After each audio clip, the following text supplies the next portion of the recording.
الحمدللہ کل کے درس میں بھی عرض کیا تھا کہ مسائل مہمہ جو ہیں وہ تین ہیں، ایک توحید، ایک نبوت و رسالت، ایک قیامت۔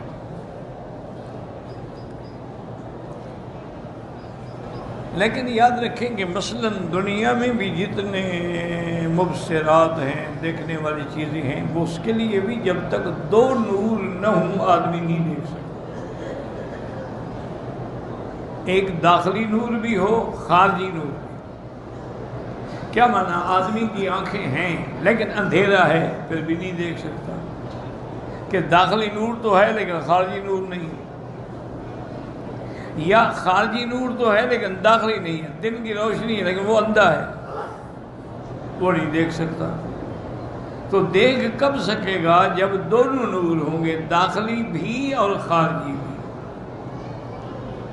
لیکن جتنے مسائل جو ہیں قیامت کے بارے میں، معاد کے بارے میں، حساب کے بارے میں، اس کے لیے صرف دو نور نہیں بلکہ تین نور چاہیے۔ تیسرا نور سے مراد کیا ہے؟ نور وحی، یعنی اللہ کے قرآن کا نور، چونکہ قرآن نور ہے۔ وَأَنزَلْنَا إِلَيْكَ نُورًا مُبِينًا وَاتَّبِعُوا النُّورَ الَّذِي أُنزِلَ مَعَهُ۔ اللہ نے فرمایا کہ جو ہم نے نور اتارا ہے نا، اس کی اتباع کرو۔ تو جب تین نور مل جائیں گے، داخلی بھی، خارجی بھی، نور وحی بھی، اب مسئلہ سمجھنا کوئی مشکل نہیں۔ اور یہ عقیدہ اہل سنت والجماعت ہے کہ جیسے موت حق ہے، قیامت بھی حق ہے، نص ہے، ان الساعۃ آتیۃ، اسی طرح عذاب قبر بھی حق ہے اور ثواب قبر بھی حق ہے۔ ائمہ اربعہ کا یہ متفق علیہ قول مبارک ہے کہ عذاب القبر حق لا ينکرها الا ضال او مضل۔ عذاب قبر حق ہے، اس کا انکار وہی کرتا ہے جو گمراہ ہو۔ میرے آقا سرکار دو عالم، رحمت دو عالم، محبوب دو عالم صلی اللہ علیہ وسلم جب اٹھتے تھے نا صبح کو، تو آسمان کی طرف دیکھ کے جہاں اور آیتیں پڑھتے تھے، وہاں یہ بھی روز کہتے تھے اللہم انت قیم السماوات والارض ومن فیہن، اللہم انت نور السماوات والارض ومن فیہن، اللہم انت الحق ووعدک الحق ولقاؤک حق والجنت حق والنار حق والساعۃ حق والنبیون حق ومحمد صلی اللہ علیہ وسلم حق۔ یعنی حضور روزانہ دہراتے تھے کہ یا اللہ ہمارا ایمان ہے، قیامت بھی حق ہے، جنت بھی حق ہے، دوزخ بھی حق ہے، انبیاء بھی حق ہے، سرکار دو عالم صلی اللہ علیہ وسلم بھی حق ہے۔ تو حضور یہ بات روزانہ دہراتے۔ اور اسی طرح حضور صلی اللہ علیہ وسلم نے فرمایا دعاؤں میں کہ اللہم انی اعوذ بک من عذاب القبر وفتنۃ القبر وفتنۃ المسیح الدجال وفتنۃ المحیا والممات۔ حضور عذاب قبر سے بھی پناہ مانگا۔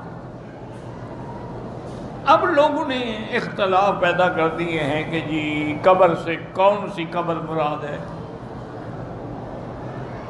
ایک آدمی کو جانور کھا گئے، وہ تو جانوروں کے پیٹ میں ہے، تو اس کی قبر کہاں ہے؟ ایک آدمی ڈوب کے مر گیا ہے، ایک آدمی آگ میں جل گیا ہے، ایک آدمی کسی ہوائی جہاز کی کریشنگ میں ریزہ ہو کے اڑ گیا، پتہ ہی نہیں کہ اس کے ٹکڑے کہاں گئے۔ تو قبر کا کیا مطلب ہوا؟ تو اس لیے وہ یہ کہتے ہیں کہ بس اس بات کو چھوڑ دیں، بعد میں جہاں بھی مرے اس کی روح تو بہرحال نکلے گی، روح مومن کی ہے تو علیین میں ہے، کافر کی ہے تو سجین میں ہے، باقی نہ کوئی قبر ہے، نہ عذاب قبر ہے، نہ وہاں کوئی سوال جواب ہے۔ تو یہ گمراہی ہے، یاد رکھو۔ ایک ہے وہ بندہ جو ہمارے سامنے جس کو موت آتی ہے، ہم اس کی تجہیز بھی کریں گے، تکفین بھی کریں گے، اور اس کے لیے قبر بھی تیار کریں گے، اور پھر اس میں اس کو دفن بھی کریں گے۔ تو اس کے لیے تو یہی قبر ہے جس میں ہم نے اس کو دفن کیا۔ ثم اماتہ فاقبرہ، اللہ نے فرمایا ہم نے موت بھی دی پھر اس کو قبر بھی دی۔ اور اسی طرح یہ بھی میرے آقا نے فرمایا کہ جب آدمی قبر میں جاتا ہے تو اللہ کے فرشتے، ایک کا نام منکر ہے اور ایک کا نام نکیر ہے، وہ آ کے اس سے سوال کرتے ہیں۔ اب یہ کتنا بڑا کرم ہے حضور کا کہ آپ نے وہ سوال بھی بتا دیے، جواب بھی بتا دیے۔ اب پھر بھی بندہ فیل ہو جائے تو بدقسمتی ہے۔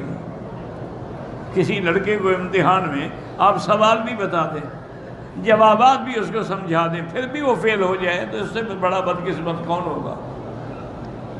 حضور نے فرمایا کہ وہ جو سوال جواب ہیں، پہلا سوال تو یہ ہوگا کہ من ربک، یہ بھی اللہ کا کرم ہے۔ یہ نہیں پوچھا کہ من اللہ، اللہ اس میں جلالہ ہے، وہ صفت رب کا ذکر کیا کہ جس نے تمہیں پیدا کیا، جس نے تمہیں پالا ہے، جس نے تمہاری تربیت کی، اس کے بارے میں کیا عقیدہ رکھتے ہو؟ من ربک۔ اور دوسرا سوال یہ ہوگا کہ ما دینک، تیرا دین کیا ہے؟ تیسرا سوال یہ ہوگا کہ ما تقول فی حق ھذا الرجل، اس کے بارے میں آپ کیا کہتے ہیں؟ اور حضور نے جواب بھی بدلا دیے کہ مومن جو ہوگا جب اس سے کہیں گے کہ من ربک، تو کہے گا ربی اللہ، میرا رب میرا اللہ ہے۔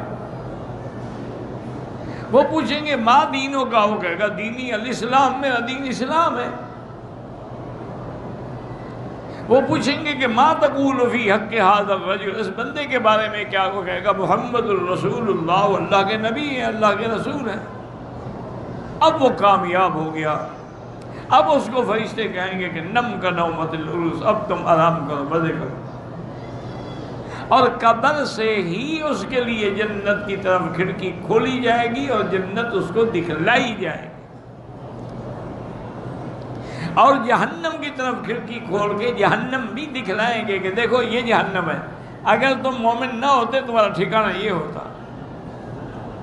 اب چونکہ تم ایمان لے آئے ہو تو اللہ نے تمہارا ٹھکانہ جنت بنا دیا۔ اور حضور نے یہ بھی فرمایا کہ جب کافر سے سوال ہوگا کہ من ربک، وہ کہے گا ہاں لا ادری، مجھے پتہ نہیں میرا رب کون ہے۔ کیوں؟ جس آدمی نے سینکڑوں مقاموں پر سجدے کیے ہوں، اس کو کیا پتہ کہ رب کون ہے؟ اس کے لیے تو ہر جگہ رب ہے نا جی، کوئی بیٹے دینے والا ہے اور کوئی جناب رزق دینے والا ہے۔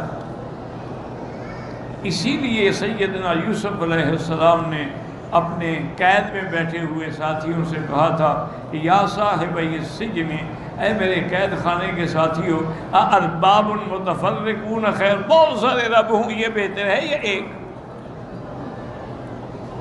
ام اللہ الواحد القہار، یہ ہے پیغمبر کی شان۔ جیل ہے، تبلیغ جاری ہے، دعوت جاری ہے،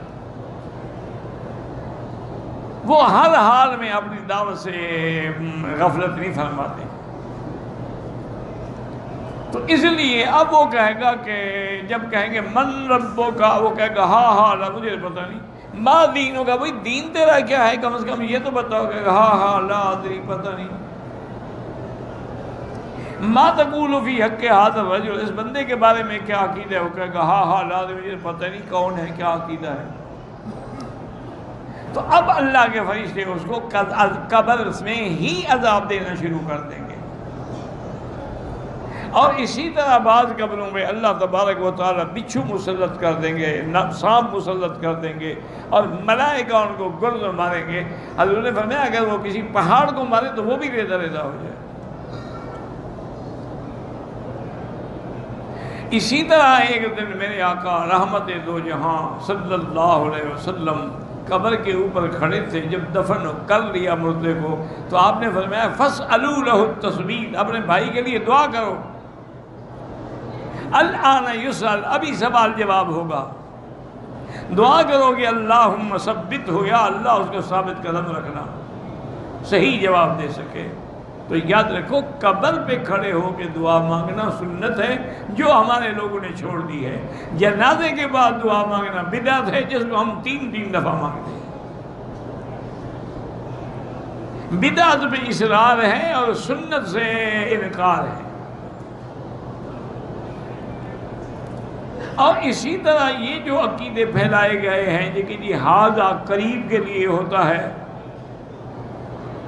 اور پوچھا جائے گا کہ ما تقول فی حق ھذا الرجل، مانا حضور پاک ہر قبر میں موجود ہوں گے۔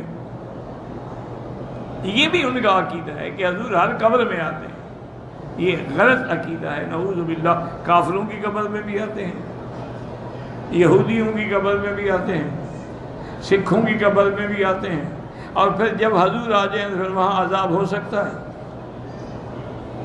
اس لیے ہمیشہ یاد رکھیں، یہ کہانی بنائی کہ ھذا للقریب وذالک للبعید وذاک للمتوسط ہے، کہ ھذا ہوتا ہے کہ ھذا الرجل اگر قریب ہو، اگر کہیں گے وہ دور، ذالک الرجل وہ دور ہے، ذا کا مطلب تو کہتے ہیں چونکہ ھذا ہے تو مانا حضور قریب ہے۔